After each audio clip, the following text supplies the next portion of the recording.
Greetings, everyone, and welcome to the Produce Buzzers podcast. We're so happy that you've joined us today, and I think you will be too after the show is over. You will have learned a lot about fresh fruits and vegetables, how to prepare them, what their nutritional value is, all about their history and origin. We hope you'll find it interesting, and we hope it inspires you to eat more fresh fruits and vegetables, not only to improve your health, but to enjoy their deliciousness while you do so. To all our new listeners, welcome to the Produce Buzzers podcast. We hope you'll enjoy it and stick around to hear what we have to offer today. And for our previous listeners, our longtime listeners, welcome back. We are joined once again by Teresa Nolan, president and founder of Produce Buzz, and also Rick Stepp. He's a contributing editor to Produce Buzz, and the lovely Cynthia Benedetto, also a contributing editor to Produce Buzz. I'm Edwin Stepp, your host. The four of us have all worked together for a long time in the produce industry, so we have some information based on our experience and also on current and recent research to provide you with all you need to know about fresh fruits and vegetables. So today is September 16th, and in September there are several national months that are celebrated. September is Self-Improvement Month. It's also Self-Care Awareness Month. That is one of our primary goals here at Produce Buzz, is to encourage all our listeners to take better care of themselves, to improve themselves, mostly through diet, but in all ways. But we know that fresh fruits and vegetables do a lot to help your health and improve your life. So we hope you'll celebrate Self-Improvement Month and Self-Care Awareness Month by partaking of lots of fruits and vegetables as part of that. September is also National Mushroom Month. And we did a segment a while back, a previous episode on mushrooms, and Teresa gave a very good presentation on the health benefits of mushrooms. She told us that she was getting ready to grow some lion's mane mushrooms and experiment with those. How did that work out, Teresa? It actually worked out pretty well. They were quite easy to grow. I ordered them from the Park Seed Company, and they come already seeded in a little plastic package, and I put them in a box in the basement, and you just sprinkle them with water, and then they start to produce the mushrooms. And so I harvested them and made lion's mane crab cakes, so to speak, because I used the same seasoning that you would for crab cakes, and they tasted like crab cakes. So it was kind of a nice discovery that you could get something vegetarian that kind of allowed you to eat something that you're not usually eating if you're a vegetarian. That sounds delicious. It worked out great. We'll have to share that recipe on the Produce Buzz website. Yes. I don't know how easy it is to get lion's mane mushroom across the country. You might have to grow your own to do it, but I know in some of the bigger cities it's probably easy. Maybe some of the rural areas, maybe not so much without growing them. But that sounds well. They do grow in the wild, of course. Well, these, once you've seen them, I think they'd be pretty easy to identify. But who knows how many other mushrooms appear like them? But. Right. They do have a very distinctive look. That's for sure. I remember seeing them when we talked about them last time. The texture was like crab then as well? Yeah, so I just broke them up into little pieces like you would expect crab to be broken up. And then I used the Old Bay seasoning. I think that's what makes them taste like, I think that's what makes crab cakes taste like crab cakes, actually. That's probably the main seasoning. Yeah, and that so, comes like out I said, of Maryland area. That I think that Old Bay seasoning was created in Maryland, and the Maryland crab cakes are famous. So I kind of modified the recipe I had found to fit the ingredients I had. So I'll share that with you. Great, and we'll post it on the Produce Buzz website, producebuzz.com. Teresa, can you tell us how long it takes to grow those? It only took, like 2 or 3 weeks for them to start growing. And I put little slits in the bag, and the mushrooms just grew out of the slits. They did tell you to, I believe they told you to allow a little bit of air circulation in there, but you have to keep them in the dark, or they grow in the light? Well, you can actually go out and seed these mushrooms on a dead tree. Right. So you could take the things they sent you and go out and put them on a dead tree, but it'll take a couple of years to get product, according to what I had read. But it just was like 2 or 3 weeks. Yeah. And they say once they finish producing, you can give them a rest for a couple of weeks and then give them a little bit more water, and they'll produce another crop. So. And how long will they produce?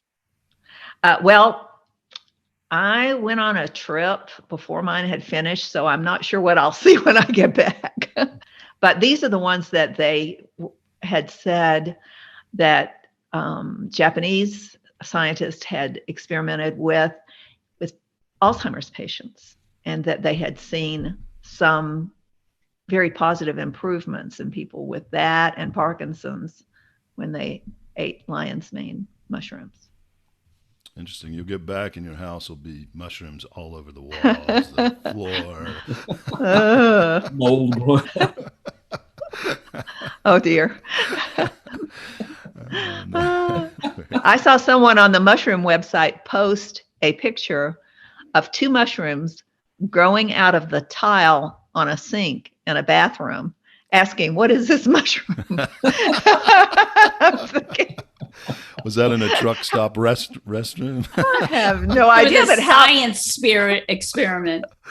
How long it had been since they had cleaned the bathroom, if that was happening? I would think a truck stop restroom would be a good place for mushrooms to sprout. Yeah. Disgusting.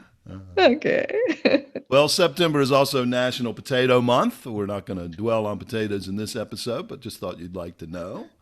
And this week, we have a national day that we should mention. It's National Pawpaw Day. Do you guys know what pawpaws are? I just know a song about picking up pawpaws, put them in your pocket. But I don't know. Pawpaws are a native fruit to North America. They grow on the East Coast, most south and the East Coast. There's some in the Midwest, according to what I saw. I can share my screen here, and you can see them. I don't think I've ever eaten one. I knew what they were. I'd heard of them before, but I didn't know. I don't think I've ever eaten them. So, but here, I'll just show them to you because I thought it was interesting. What am I sharing? I don't know what I'm sharing here. Your email? Can you see it? You can see my screen, right? All right, yeah. So let's open these 3 files. Yeah. If I can. Oh my goodness, it's pornography. Yeah, you weren't supposed to see that one. This is fruit porn. Okay. So this is what they look like in a cluster on the tree. Here's what the tree looks like. And there's the fruit. Oh. Ugh. Sort of reminds you of the color of a mango. Yeah. Yeah. There's big seeds in there. It's disgusting. I figured Cynthia might be turned off by this. Yeah. If you're watching our podcast on YouTube, you'll see these photos. But for our listeners who are only on audio, the fruit looks a lot like a mango, same kind of shape. This photo has one whole one, and beside it, one sliced open. And the one that's sliced open has lots of yellow flesh, very similar to the color of a mango. Looks like it might taste a lot like a mango. Who knows till you bite into it.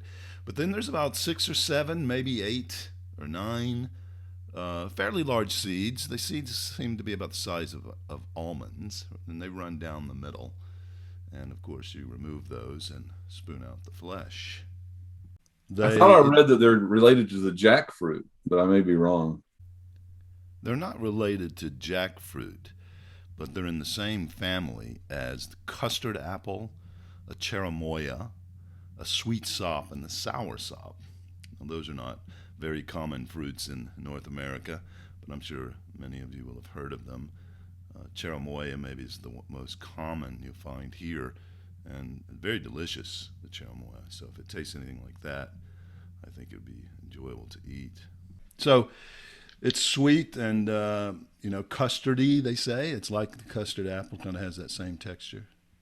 Yeah, So, it looks slimy down there. So anyway, I'll stop sharing that before Cynthia pukes. Exactly. All over everything. Cynthia, you're supposed to love all fruits and vegetables. I do not. As a produce buzzer. That'd be like, I'm supposed to love all people. I don't. Well, I forget the exact date, but it's sometime this week, National Pawpaw Day. I think it's Friday, actually. But it's also National Guacamole Day. Yeah. And I did not know this until my daughter texted me this morning, who lives in Mexico, and she said, this is Mexican Day of Independence. So I think maybe there might be a connection there, that it's National Guacamole Day here, kind of in celebration of Mexican Independence Day. So anyway, on the Avocados from Mexico website, there's a lot of great information there about avocados and how to use them and prepare them and all kinds of dishes you can make with it and all kinds of information about them. But one of the more interesting and fun things on the Avocados from Mexico website is a little test you can take. And the test is kind of like a personality test.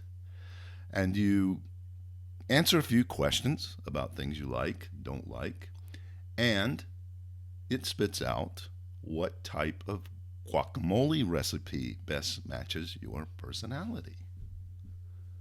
So the what type of guacamole are you test determines the type of guacamole you are by asking a series of questions. And the first one is what type of music do you like? Classic rock, hip hop, indie, or mariachi?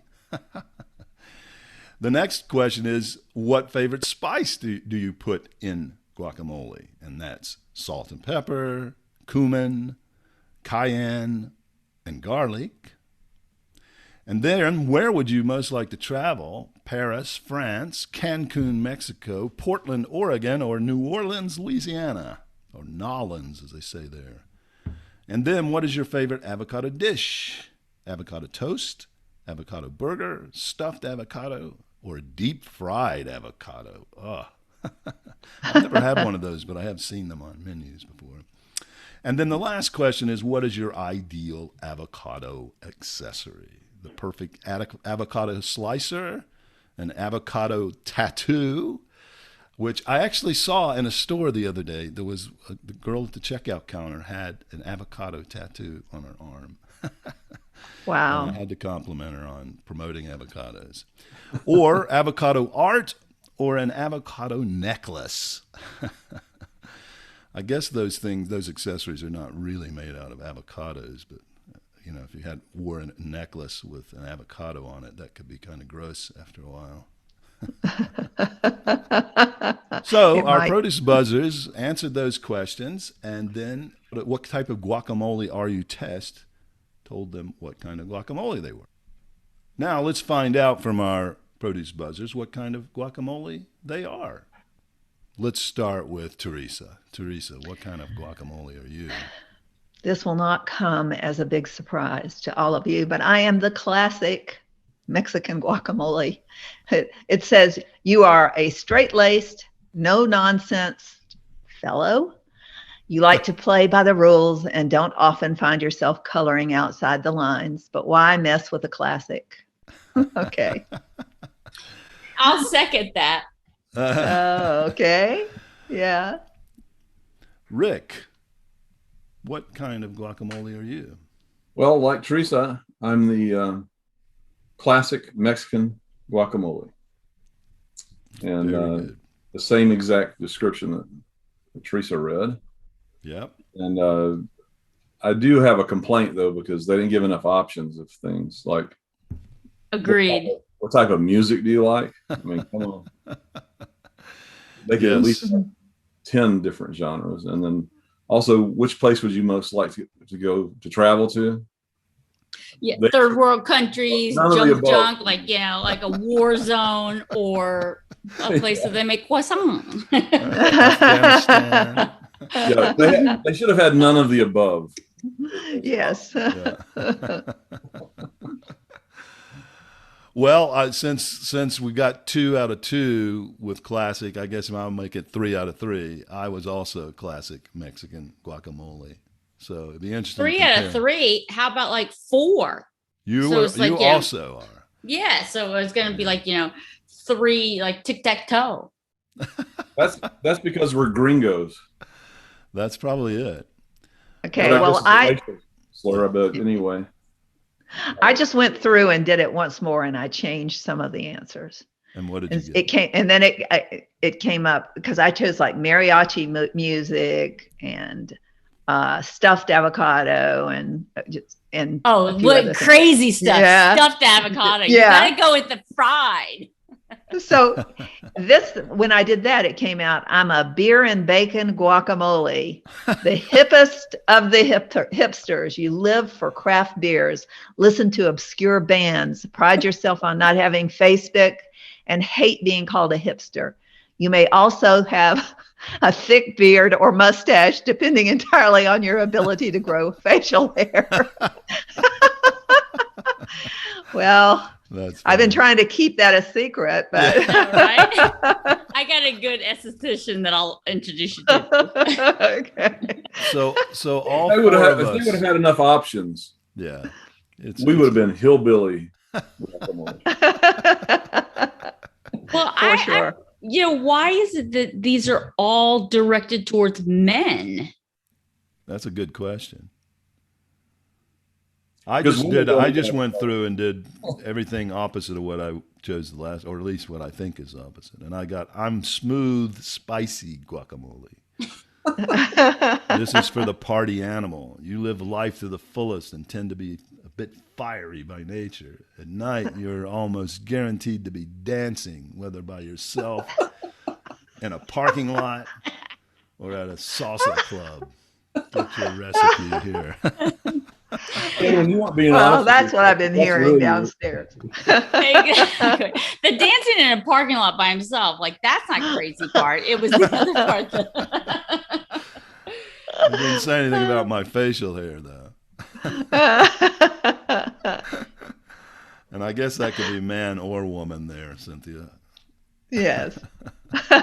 I guess. Okay. Well, it's funny that we're all classic. I know for me, though, I'm very serious about my guacamole, and it's pretty simple. I guess it is classic. I like it I don't even like garlic in mine. I just like the avocados and the salt and pepper and cilantro. I do put hot peppers in, jalapenos or some real spicy peppers. So I do like it spicy. What about onions? What about red onions? No onions. Mm. Edwin, if we have time, why don't we each answer each question really quickly and see how it compares to become a classic? If we have time. What are you saying? That we go, go to the questions again and see which answer we each gave. We could just say get it really to classic? Yeah, okay. Yeah. All right. I'm not sure I remember mine. Which ones? I probably do. No. Mine were the most benign. Yeah. You want to do that just now? do it real quickly and not elaborate. Just what Rick is saying is we're going to each tell how we answered that to get classic, right? Yeah. And see Not how that we're trying to get a answer different classic answer. was. It'd be interesting to know if we all chose the exact same answers, Right. which we probably didn't. Right. I bet you we did. Well, we'll find out here. Let me Okay. share the screen. Okay. What type of music do you like? I chose indie. I chose classic rock. Classic rock. Classic rock. Okay. What's your favorite spice? I chose salt and pepper because I like to keep mine simple. Garlic. Garlic. Salt and pepper. Salt and pepper. Where would you most like to travel? Paris. Paris. Paris. Rick? None of the above? Cancun. Okay. I chose Paris as well. So Cancun and Paris must default to that. We should And choose Portland, Oregon, and see. Exactly. That's what I was saying, like a war zone or natural disaster or right. What's your favorite avocado dish? Rick? Avocado burger. Teresa? Avocado toast. Cynthia? avocado toast. I chose avocado burger too. That's I do like if I make a burger at home, it's going to have avocado on it. And then, what is your ideal avocado accessory, Teresa? The perfect avocado slicer. Cynthia? Oh, I okay. said the slicer too, which I don't use that. I use a knife, but it was better than when I have 50 acres of avocados, Hass avocado, then I'll get a tattoo. And Rick, which did you choose? I took the avocado slicer also. Yeah, that's what I did too. Yep. I don't So, have so none of us had 3 different answers on any of them. It was 2 at the most. Okay. Yeah, and when I went back through it to get the smooth, spicy, I think I chose hip hop, which I don't like at all, and cayenne, and I chose New Orleans, and I chose what did I do? Deep fried avocado, and the tattoo. Yeah. So anyway, that's just a little fun thing and meaningless, but fun. But you can get your favorite recipe through There you it, go. so that's There good. you go. Once you find out what kind of guacamole you are, then they have a recipe for you. Right. Yep. I didn't click through to get the recipe because I've got the best guacamole recipe. And it is your best avocado recipe, Edwin? Avocado, little salt and pepper, lime juice, cilantro, of course. Cilantro is the avocado is the star, and the cilantro is the supporting actor. Those 2 flavors have to pop out to me, and then a little bit of the lime, not too much lime, jalapeno pepper, and I think that's it. Oh, tomatoes, of course, tomatoes. I put tomatoes up in it. But the thing that's crucial about my recipe is you have to leave it chunky. Don't over stir it and make it like a cream. I can't stand it. I like to get those bits of avocado. You get the whole, when you take a bite of the guacamole, you get that creaminess that's around it from mixing it up, but then you're left at the end to finish with a chunk of avocado, so you really taste the avocado. Anyway, so it's more about mixing it for me than it is what goes into it. Our favorite recipe is straight out of the Betty Crocker cookbook. Does it have mayonnaise in it? No? I don't know. Teresa, you used to work on that cookbook, didn't you? Yeah, I did. I was a product manager for that. You'd be surprised how many of the recipes out of Betty Crocker are the best that you can find. Yeah, that was a usually- good cookbook. Yeah, they're usually simple, but very tasty. Okay, so that's all the national days and national weeks and national months for September that we have for you in this episode. So we'll move on and see what our produce buzzers have to tell us today about different fruits and veggies. Teresa, what are you going to tell us about today on Produce Buzzers podcast? Well, I thought I would say a few things about figs because this is the time of the year that you begin to see them in the grocery store in the fresh produce department. And I really didn't know too much about them. I just did a little bit of research. They've been available in part of the southern and southwestern landscape for centuries, but fruit-bearing figs aren't native to our continent. They were They originated as wild figs in Asia Minor, then spread across to the Eastern Mediterranean, and evidence even suggests that they had been cultivated at least since the Neolithic era. And that's when men stopped roaming around as much and stopped and planted farms and did less hunting, gathering kind of thing, but more growing of their own food. Must have been women responsible for that, stopping us from roaming around. It was like, I've had it. We got to settle down. Hunting and gathering. Yeah. But so we have figs to thank for that, too. Yes, there you go. They did it.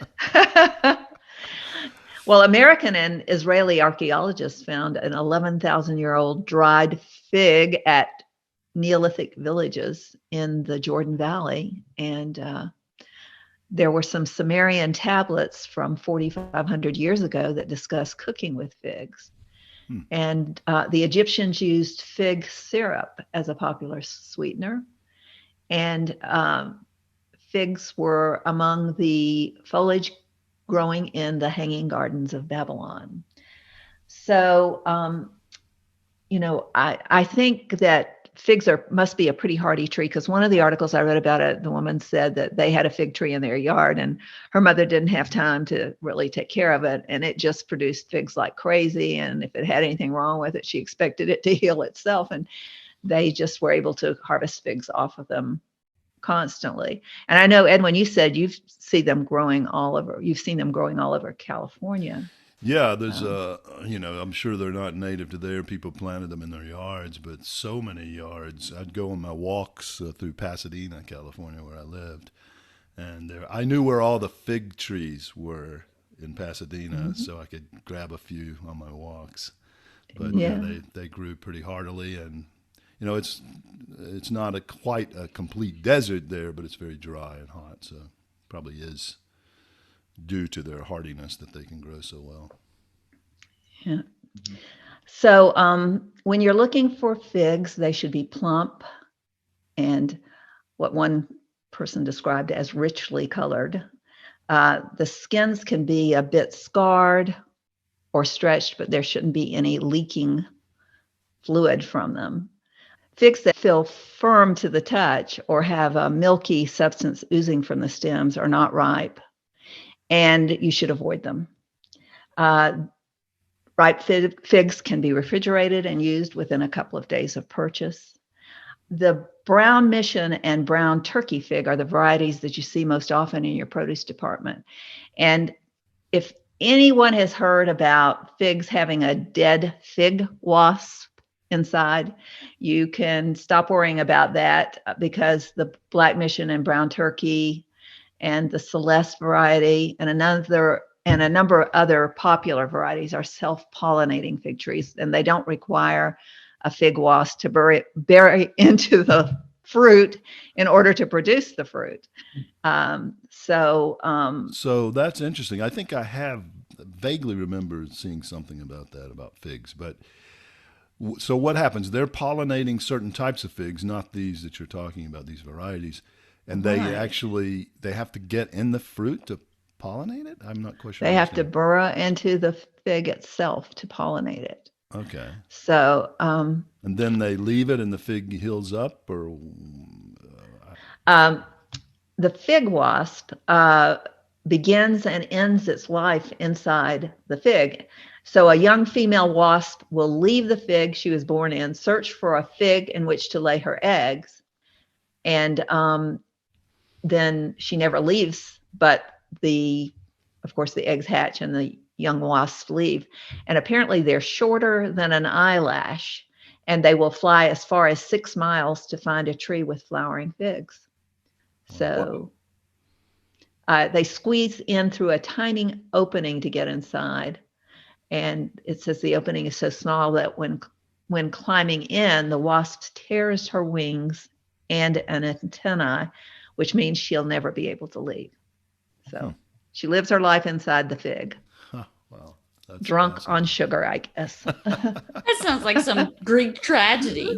She tears her wings off and I'm going to write a children's book about that. That could be very successful. You laugh about it, but that probably could be a very good, very successful children's book. You got to come up with some kind of moral or analogy. Yeah. Exactly. They That was it. They actually die from a sugar overdose. Oh. No, he's the actual he's the first suicide bomber, right? Yeah. There you go. Yeah. So there's the most popular backyard fig is the Celeste variety, and it grows in places where there aren't even any fig wasps at all. So anyway, figs are good to promote healthy digestion, and they're supposed to help decrease your risk of heart disease, probably because of the fiber in them. And it actually said that it will help you manage your blood sugar levels. And that again must be fiber related, because the fiber slows the release of sugar into the bloodstream. They're rich in nutrients, relatively low in calories. A fig that's about 40 grams would have about 30 calories. And they contain some calories from natural sugar. But when you dry the fig, it becomes extremely high in sugar.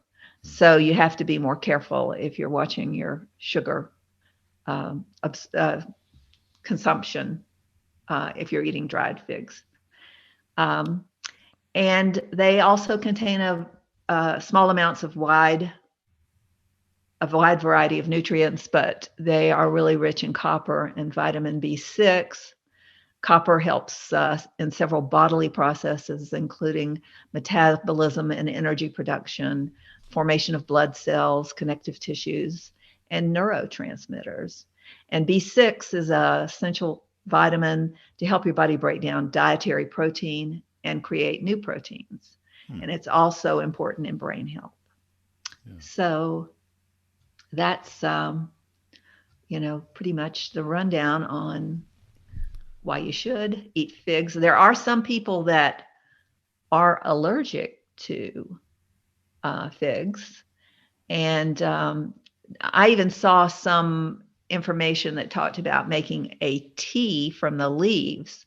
But if you have an allergy to birch pollen, you might have a fig allergy. So the trees themselves have a natural latex, which some people might be allergic to. Well, figs were also the first clothing, weren't they? The fig leaf. Fig leaf. Oh yeah, there you go. That was a good one. Yeah, right out of the Garden of Eden.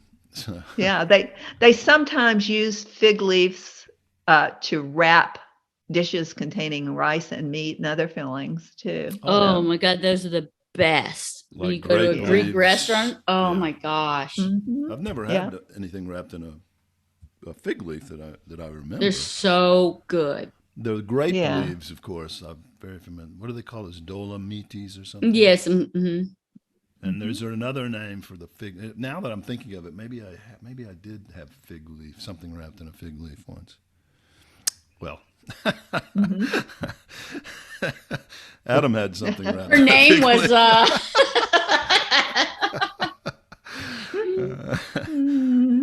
So that brings us to the segment we all love most here on Produce Buzzers, Homegrown. And Teresa, one expert, is going to bring us the pun of the day, and then we'll have our homegrown. Teresa. Okay, so it's a question today. If a parsley farmer fails to pay child support, should you garnish his wages? Oh.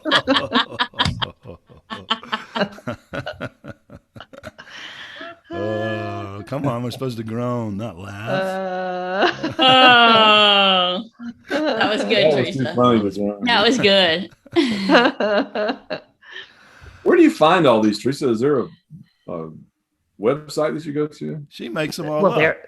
Yeah, it's my genius. No, I Facebook. There are a lot of different pun pages you can go to. Oh, okay. So that can be our secret word if we're ever at a convention or something. I'm like, he's a parsley grower. So we know that, like, he's not paying his child support. He's a deadbeat dad. I have got to say, I don't think I've ever personally known a parsley grower. No, I know, not right? that we know of. I partially knew one. I didn't know him well, just parsley.